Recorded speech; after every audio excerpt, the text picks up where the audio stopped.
청취자 여러분 안녕하세요. 오늘은 좀 특별한 문서를 한번 깊이 들여다볼까 합니다. 바로 한 개인의 파산 사건 관련 보고서인데요. 물론 개인정보 보호를 위해 익명으로 처리되어 있습니다.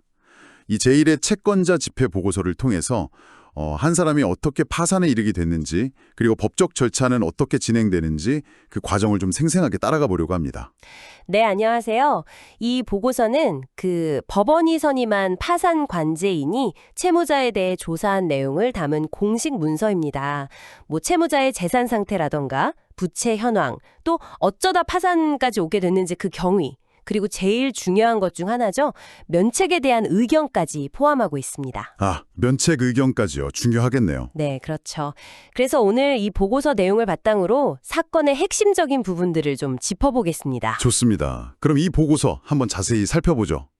우선 사건의 기본적인 정보부터 좀 알려주시겠어요? 네, 이 사건은 서울회생법원에서 진행된 거고요. 사건 번호는 당연히 비공개입니다.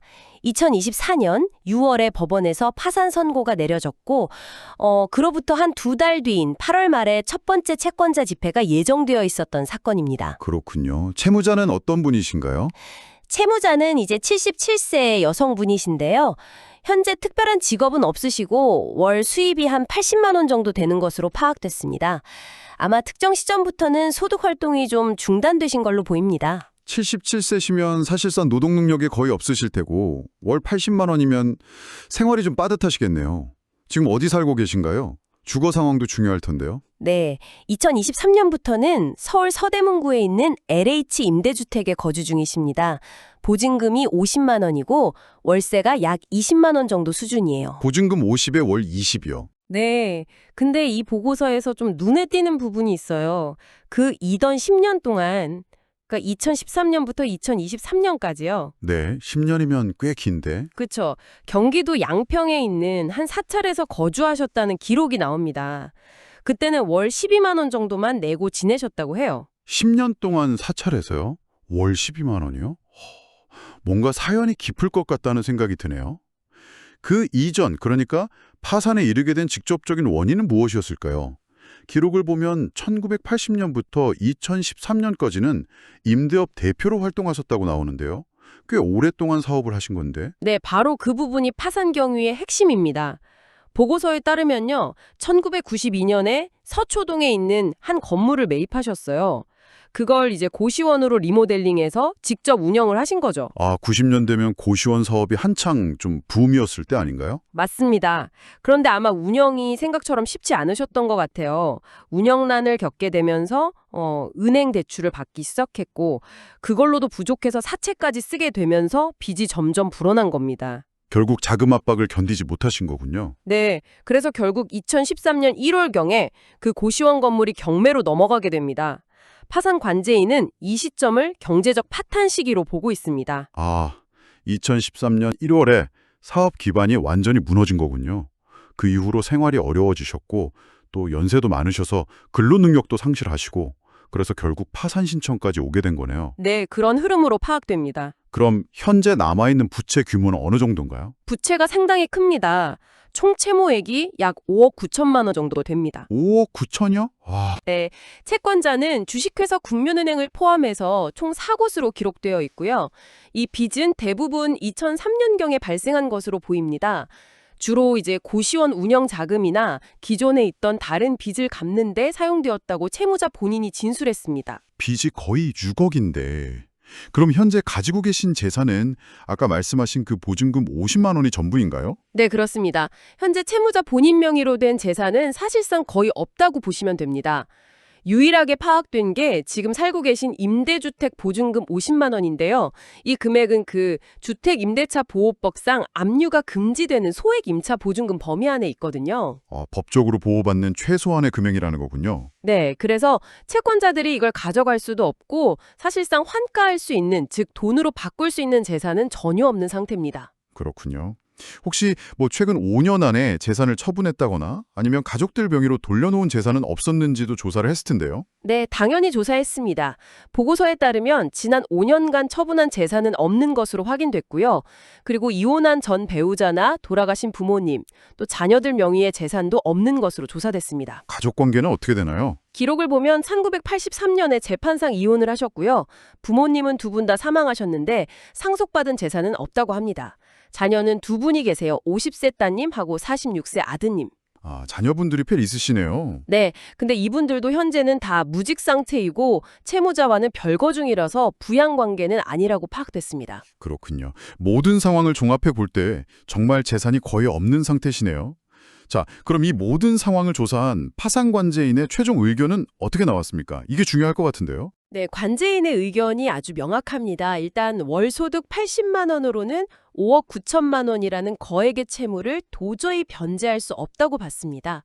이건 뭐 명백한 지급불능 상태라고 판단한 거죠. 그렇죠. 상식적으로 불가능하죠. 네. 그리고 채권자들에게 나누어 줄 만한 재산을 전혀 찾지 못했어요. 심지어 이 파산 절차를 진행하는 데 드는 기본적인 비용, 뭐 송달료나 관제인 보수 같은 것들이 있거든요. 네네. 그런 비용조차도 충당하기에 부족하다고 본 겁니다. 재산이 너무 없어서 절차 진행 비용도 안 나올 정도다. 그래서 법원에 어떤 결정을 내려달라고 건의했나요? 크게 두 가지 의견을 제시했습니다. 첫 번째는 파산 폐지 의견입니다. 파산 폐지요. 네, 이건 채무자에게 배당, 즉 나누어 줄 재산이 너무 부족해서 파산 절차를 더 이상 진행하는 것이 실익이 없다는 의미입니다. 그래서 절차를 그냥 여기서 끝내자는 거죠.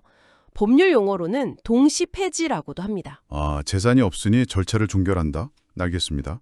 그럼 두 번째 의견은요? 두 번째는 이 파산 폐지와는 별개로 면책 허가 의견입니다. 면책 허가, 빚을 탕감해 주자는 거군요. 그렇습니다. 우리 법에서는 몇 가지 면책 불허가 사유를 정해놓고 있어요. 예를 들어 재산을 일부러 숨겼다거나 뭐 서류를 허위로 제출했다거나 하는 경우인데요.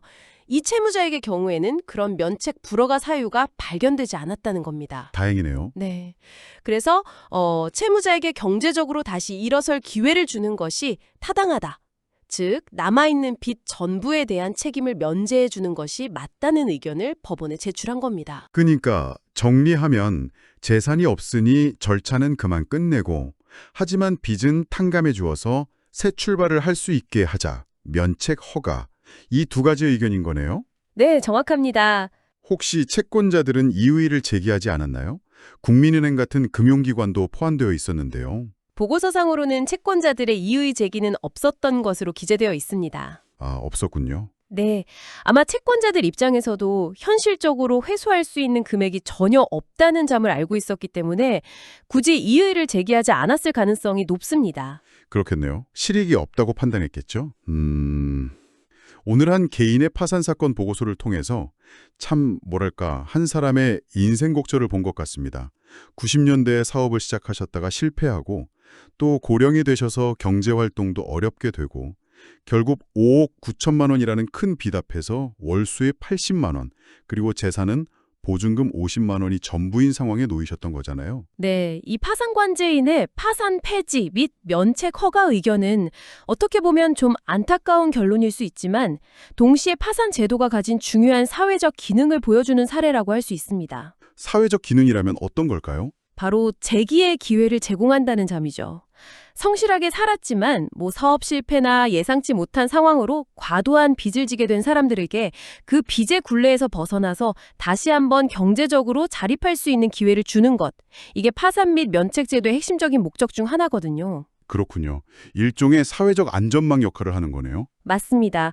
모든 걸 다 잃고 빚만 남은 상황에서 법 제도를 통해 다시 시작할 수 있는 최소한의 발판을 마련해 주는 거죠. 오늘 저희가 살펴본 이 익명의 사례는 비록 한 개인의 이야기지만 파산과 면책이라는 제도가 실제로 우리 사회에서 어떻게 작동하고 있는지 그리고 어떤 의미를 갖는지 잘 보여주는 것 같습니다. 청취자 여러분께서도 이 이야기를 들으시면서 한번 생각해 보시면 좋겠습니다.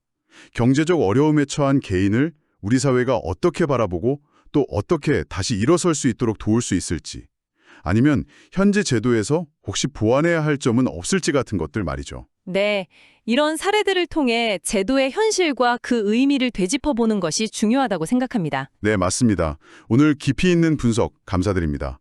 저희는 다음 시간에 또 다른 흥미로운 탐구 주제를 가지고 청취자 여러분을 찾아뵙겠습니다. 고맙습니다. 감사합니다.